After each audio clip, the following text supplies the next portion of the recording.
You can go. You can go, sir. Thank you. Thank you.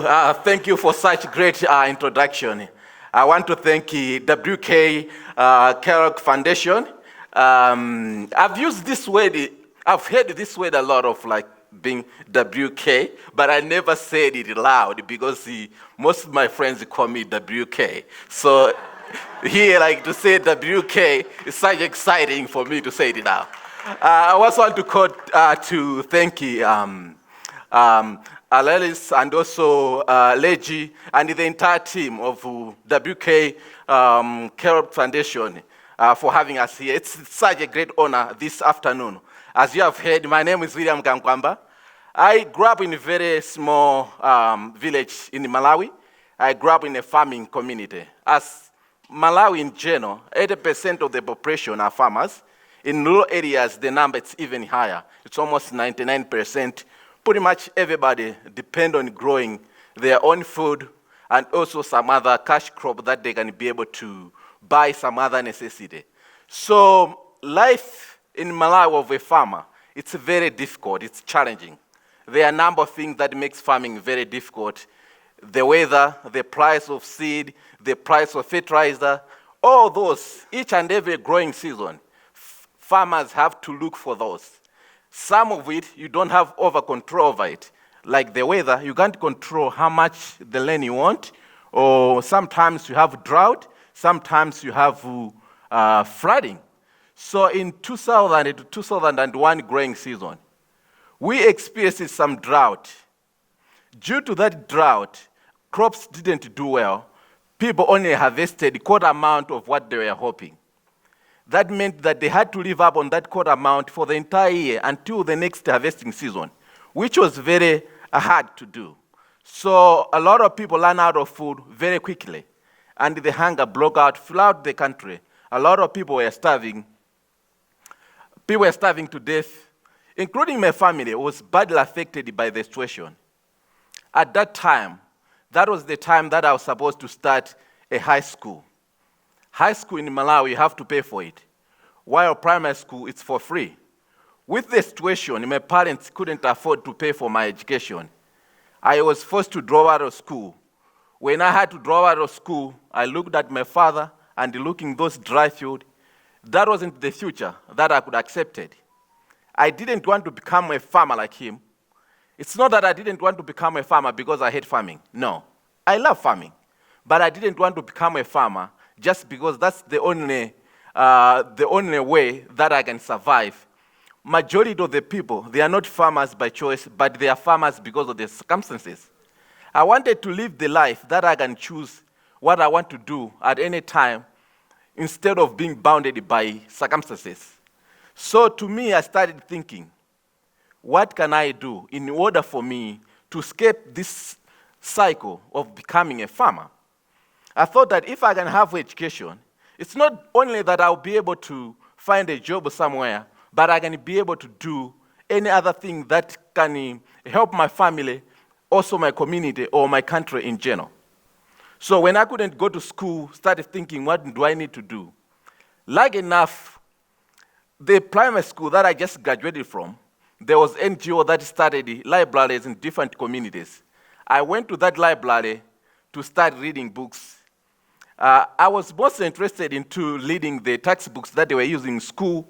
Sometimes my friend that they were still going to school, their parents had money.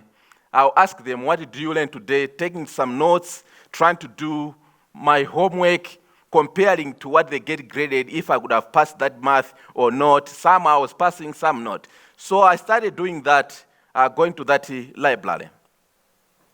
But when I was going there, I also developed curiosity. I was curious already from my very younger age. I was curious to learn how things work. I remember when I was between 4 and 6 years old, thinking that inside the radio, there are spontaneous people who speak and sing. One day I took my parents' radio. I wanted to say hello to the people who speak and sing.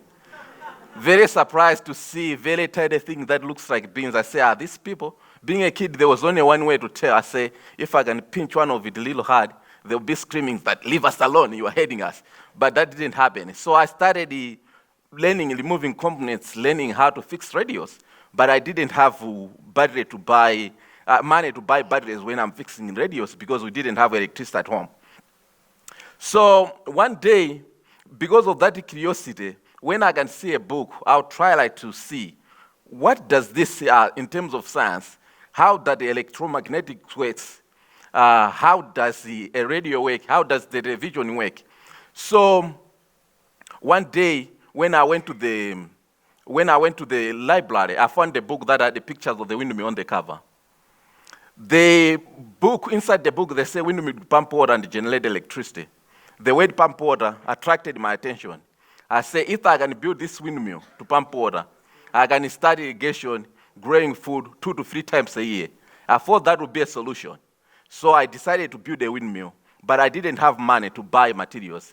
I ended up going to the junkyard, which was just next to the same high school that I just dropped from. When I was going there to pick up parts, people were laughing at me. They thought that maybe I was going crazy. I remember my mom, she was even worried of me. She said, you are no longer going to find a wife because no one wants to marry a crazy man. I didn't stop going to the junkyard, picking up what pieces I could find, and I ended up building the windmill. Once I built that windmill, a lot of people were able to see it. Some people at that time, they had cell phone. They say, what could you use this? I say, you can charge your cell phone. They say, can we try to charge ours? I say, of course, plug in, it shows that it's charging. I tell them, it's charging now, you're going to believe me. Can you take your phone? They're like, no. We'll believe you when the phone will be fully charged. So they just want to get their cell phone charged for free. So a lot of people started coming to see the windmill. And one organization that came to see the windmill was the organization that started the libraries. They were visiting all the libraries to see how people were using it. When they came there, they saw the windmill, and they went back. They come again. Second time, they brought a journalist to load an article. And that article was picked up by one of the guy who is my friend now. I didn't know him. He showed to his friend put on his blog. I didn't know what blog was. And I was invited to attend TED conference in Arusha. When I went to Arusha, I spoke very briefly, and a lot of people asked me, how can we help you? I said, I want to continue with my work, and I also want to continue with my education. That's when, at that time, we started the Moving Windmills project, and I was also able to go back to school. I went to school in South Africa, here at LA for 2 years. When I graduated, I went to the US for 4 years, and now I'm back in Malawi, continue working with the Moving Windmills project, working with youth, helping them to find a solution to the problem that they are facing every day. We believe that talent is universal, but opportunities are not. If we can give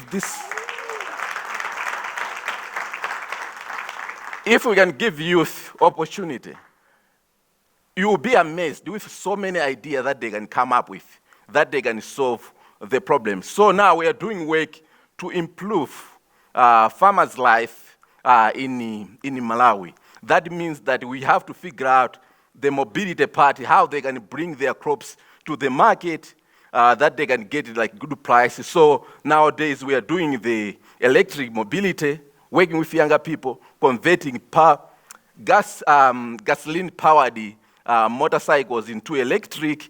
They are doing that. We are doing that with the youth from the community. We did learn a competition once with a certain organization in Malawi. Try to find a solution how you're going to be able to help farmers who grow peanuts, or some call it groundnuts. How can it be able to improve the challenges that they face? We had interest on that competition from university, college graduate, college student, high school student, primary school student. But one of the winners of that competition was actually a student that was in primary school. He came up with a very simple idea that can pack peanuts very easily, cutting time by 80%.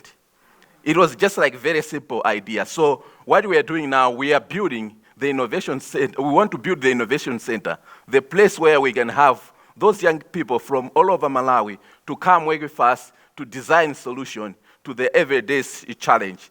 either that to do with the agriculture. It pains me to see that we are in the country of farmers,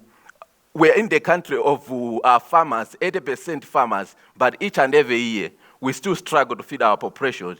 One, because the farming is not very exciting, and it's also not very efficient to young people. So that's what we are doing now.